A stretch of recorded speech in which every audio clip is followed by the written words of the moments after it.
Hey guys, it's Maria, and today I'm going to be going over the SAT essay section. So I'll be going over a general overview of the section and some general tips. Okay, so first off, this section is 50 minutes long. It's at the end of the test after the SAT no calc and calculator math sections. And it focuses on one reading passage, one argumentative reading passage, and you have to write one essay about it. So this section is optional compared to the rest of the test, but some colleges do require it for the college applications. So I would say if you're kind of on the fence or still indecisive about where exactly you're applying, just trying to figure things out, I would say go on the safer side and take the test if it's available in your financial or time constraints, because I think it's better to have it rather than not have it when you're applying to schools. But, if you're confident on where you're applying and you've noticed that the schools on your list don't need it, then by all means, go ahead.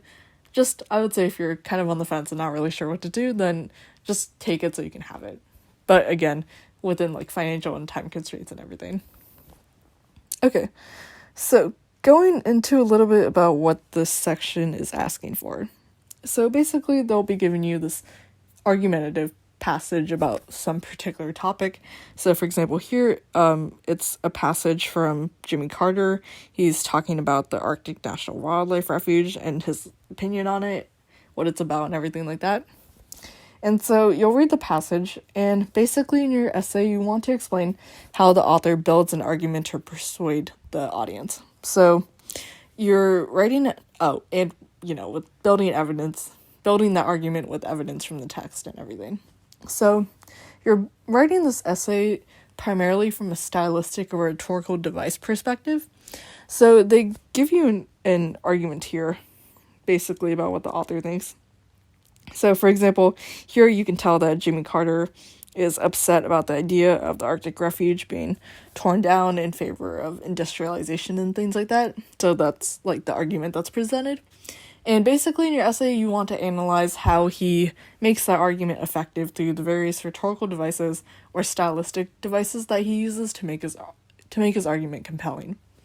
So if you've gone through a unit in your middle school or high school English classes about rhetorical devices, for example, connotation, diction, different stylistic choices like onomatopoeia, anaphora, kind of all these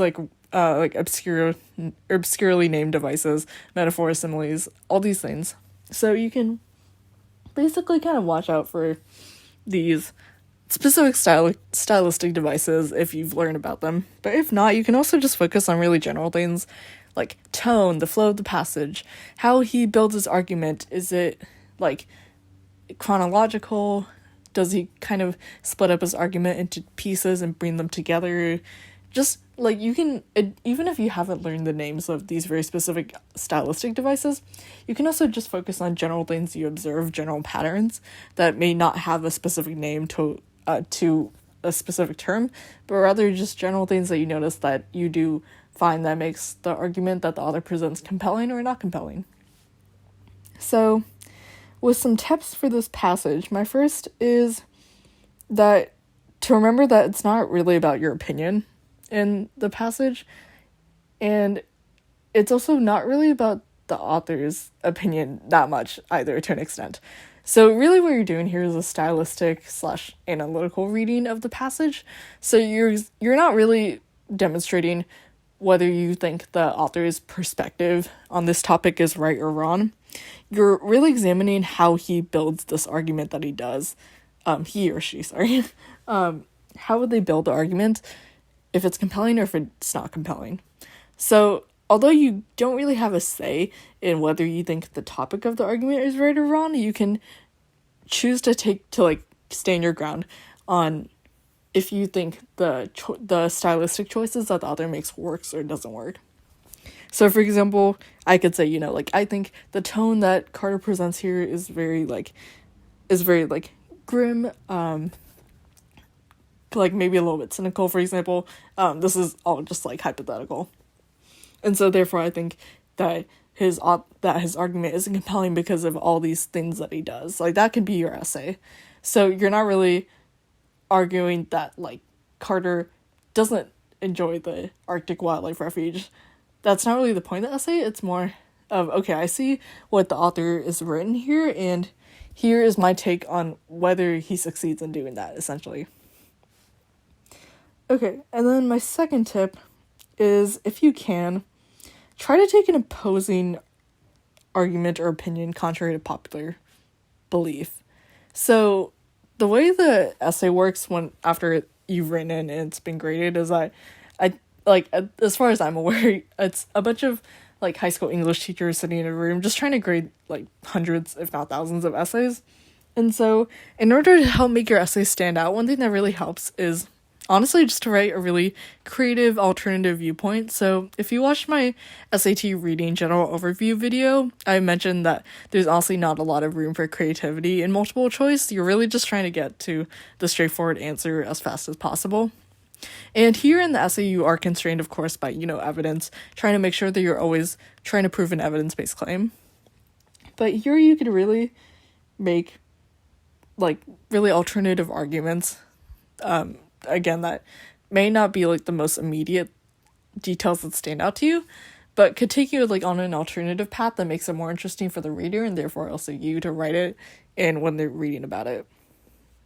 So, for example, in this essay, you could talk about, like, the tone, and most people would say, oh yeah, so, like, the tone is this, and therefore it makes this argument compelling because it all adds all these details and personal experiences and everything.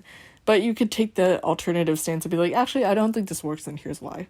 So, things like that. Basically, just kind of taking an opposing viewpoint when most people would take a positive, like, yes, this is compelling, argument topic. Okay, and lastly, make sure that your evidence really stands out in the essay.